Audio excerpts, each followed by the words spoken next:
মানে তাৰমানে চৰকাৰৰ ফালৰ পৰা সেইটো হৈ আছে, চৰকাৰৰ ফালৰ পৰা সেইটো হৈ আছে।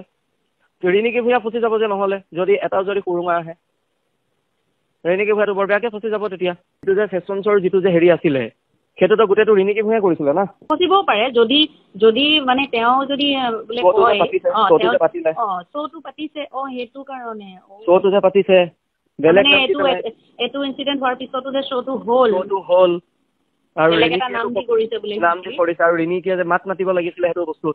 মুঠতে জুবিন দাই ন্যায় নাপায় সেইটো বস্তু পুৰা গম পাই গ'লো। খেলটো বহুত ডেঞ্জাৰ খেলি আছে মানে। সিদ্ধাৰ্থ ইয়াতে আছে কিন্তু সিদ্ধাৰ্থক লুকুৱাই থৈছে। সিদ্ধাৰ্থ কিয় তেতিয়াহ'লে হেৰি ক'লে যে শ্বিলঙৰ গাড়ী লৈ পেলাই শ্বিলঙলৈ গ'ল, তাৰপৰা এবাৰ ক'লে যে লঞ্চত সোমাই আছে, এবাৰ কৈছে আমুক, এবাৰ কৈছে তামুক, কিয় 10টা কথাত বিভিন্ন ধৰণৰ কথা বকি আছে। যে যিখিনি মানুহ আছে সেই মানুহখিনিহে প্ৰকৃত কথাটো গম পায়। মানে তাত তোমাৰ কি হ'ল, প্ৰথমতে ওচৰৰ মানুহে সিদ্ধাৰ্থক ঘৰত অহা দেখিলে। সিদ্ধাৰ্থক যেতিয়া ঘৰত অহা দেখিলে ওচৰৰ মানুহে মানে হুলস্থুল লগাই দিলে। যিখিনি মানুহ সিহঁতৰ ঘৰৰ ওচৰত থাকে মানে। কালি কথা। আচ্ছা, কালি দুপৰীয়া কথা যেতিয়া সিদ্ধাৰ্থ যেতিয়া ঘৰলৈ গৈছিলে। আৰু নহয় সিদ্ধাৰ্থ নিজৰ ঘৰ ধীৰাণপাৰা নিজৰ ঘৰত যেতিয়া গ'ল, যোৱাৰ পিছত ওচৰৰ মানুহে যিখিনি দোকান পোহাৰ যিখিনি আছে, ওচৰৰ মানুহ যিখিনি ঘৰ আছে সিহঁতিতো চবটো নজৰ ৰাখি আছে ন এতিয়া। তো সিহঁতি মানে দেখা পালে যে সিদ্ধাৰ্থ অহা, সিদ্ধাৰ্থক 24 ঘণ্টা দেখিয়ে থাকে আৰু যিখিনি মানুহেতো চিনি পাবই সিদ্ধাৰ্থক তাকে আহিলেও।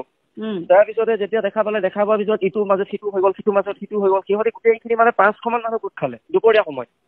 যেতিয়া 500মান মানুহ যেতিয়া প্ৰথমত যেতিয়া গোট খালে তেতিয়ালৈকে একো নাই, একদম পুৰা মানে পুলিচ প্ৰশাসন তেনেকুৱা একো নাই। যেতিয়া যে চবেই যে একদম ফেচবুক হোৱাটছআপ যেতিয়া চবেই দিব লাগে যে সিদ্ধাৰ্থ ইয়াত আছে, সিদ্ধাৰ্থ ঘৰলৈ আহিলে, সিদ্ধাৰ্থ আমুকত আছে। কিন্তু মানুহক ডাইভাৰ্ট কৰি আছে কি সিদ্ধাৰ্থ এয়াৰপৰ্টত আছে, শ্যাম কানু মহন্ত এয়াৰপৰ্টৰ লঞ্চত আছে, তেনেকে বুলি মানুহক ডাইভাৰ্ট কৰি আছে। কিন্তু অলৰেডি সিদ্ধাৰ্থ আছিলে ঘৰত। সেইখিনিতো এতিয়াতো উলিয়াব লাগে। এতিয়া মিডিয়াকো ডাইভাৰ্ট কৰি আছে। মিডিয়াকো লাষ্টত বাৰু গম পালে কিন্তু মিডিয়া ফলা নাই কথাটো এতিয়ালৈকে। এতিয়া কি কাৰণে ফলা নাই বস্তুটো মই গম পোৱা নাই। তাৰপিছতে তোমাৰ কি হ'ল, যেতিয়া যে চবেই যে গম পালে, চবেই গম পোৱাৰ পিছত 500 মানুহ 400-500 মানুহৰ পৰা তাত 10,000লৈকে মানুহ হৈ গ'ল। মানুহ হৈ যোৱাৰ পিছত যেতিয়া তোমাৰ CBI দলটো যে গ'ল, যে CID দলটো, CID গ'ল, SIT গ'ল, যেতিয়া পুলিচ গ'ল সন্ধিয়া লগা তোমাৰ 4টা-5টামান বজাৰ কথা। তেতিয়া কি হ'ল, যেতিয়া যে তোমাৰ ভিতৰতো ঘৰৰ ভিতৰতো মানুহ সোমাই গ'ল, গেট খুলি পেলাই গেট হেৰি কৰি পেলাই মানুহ যিখিনি সোমাই গ'ল, সিহঁতি পুৰা দেখিছে সিদ্ধাৰ্থক একদম মানুহ পুলিচ বিলাকে একদম ঘেৰি কোনো চিনিব নোৱাৰাকে লগালগ গাড়ীত সোমোৱাই দিছে তাক। মানে কোনো মানে জানিবই দিয়া নাই যে ইয়াত মানে সিদ্ধাৰ্থ আছে বুলি। সিদ্ধাৰ্থ যে ইয়াত আহিছে, সিদ্ধাৰ্থ ইয়াত আছে বুলি পুলিচে এইটো বস্তু পুৰা ডাইভাৰ্ট কৰি দিছে মানুহক, মানে পুৰা একদম হেৰি কৰিছে ইয়াত নাই। কিন্তু সেইখিনি মানুহটো দেখাই পাই গ'ল অলৰেডি যেতিয়া যে গাড়ীৰ ভিতৰত সিদ্ধাৰ্থক মনে মনে যে বহুৱাইছে। আৰু যেতিয়া আনিছে চবে একদম সিদ্ধাৰ্থক গোল কৰি পেলাই আনিছে, মানে পুলিচখিনিয়ে গোল কৰি আনিছে। প্লাছ সেই গোল কৰাৰ উপৰিঞ্চিও চাইডে গোটেই পুলিচ আছে। মানে সিহঁতৰ মানে জানিবই নাই দিয়া যে কি হৈ আছে মানে পুৰা। সিদ্ধাৰ্থ গাড়ীৰ ভিতৰত আহিছে। তেতিয়া কি হ'ল, তোমাৰ মানুহৰ হাতত 10 টকীয়া পানী বটল দুটা আছিলে, সেই দুটাই সিহঁতি তাৰ গালে মাৰি দিলে।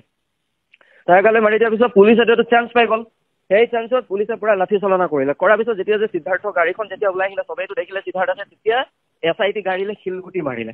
সেই শিলগুটি মৰাৰ পিছত যিখিনি মানুহ যে সিদ্ধাৰ্থৰ ভিডিঅ' কৰিছিলে যে, সেই ভিডিঅ'খিনি এতিয়া চবকে যে মাৰিছে, ঘৰৰ ভিতৰত সোমাই যে মাৰিছে, বিচাৰি মাৰিছে, সেইটো কাৰণেহে সেই ভিডিঅ'খিনি সিদ্ধাৰ্থ আছে, সেই ভিডিঅ'খিনি ডিলিট কৰিব লাগে। সেইটো কাৰণেতো তোমাৰ দেখিছা নাই ভিডিঅ'বিলাক, মানুহক ঘৰত সোমাই উলিয়াই সেইবিলাক দেখিছো। মই একো ধৰিব পৰা নাই কি হৈ আছে, কাৰবাৰটো কি তাৰমানে এইটো কি কাৰবাৰ চলি আছে। সিদ্ধাৰ্থ যে আছে যে সিদ্ধাৰ্থ যে আহিলে, আনকি তুমি গীতক সিদ্ধাৰ্থক মানে হেৰি দিয়া প্ৰটেকশ্যনটো মানে তাৰমানে চৰকাৰৰ ফালৰ পৰা সেইটো হৈ আছে। চৰকাৰৰ ফালৰ পৰা এইটো হৈ আছে। ৰিণিকী ভূঞা ফচি যাব যে নহ'লে যদি এটা যদি সুৰুঙা আহে, ৰিণিকী ভূঞাটো বৰ বেয়াকে ফচি যাব তেতিয়া। কাৰণ যিটো যে ফেশ্বন শ্ব'ৰ যিটো যে হেৰি আছিলে সেইটোতো গোটেইটো ৰিণিকী ভূঞাই কৰিছিলে না। সেই কাৰণে গোটেইটো ৰিণিকী ভূঞাই কৰিছিলে। গোটেই ৰিণিকী ভূঞা কাপোৰহে আছিলে, গোটেই ৰিণিকী ভূঞাৰ হেৰিহে গৈছিলে।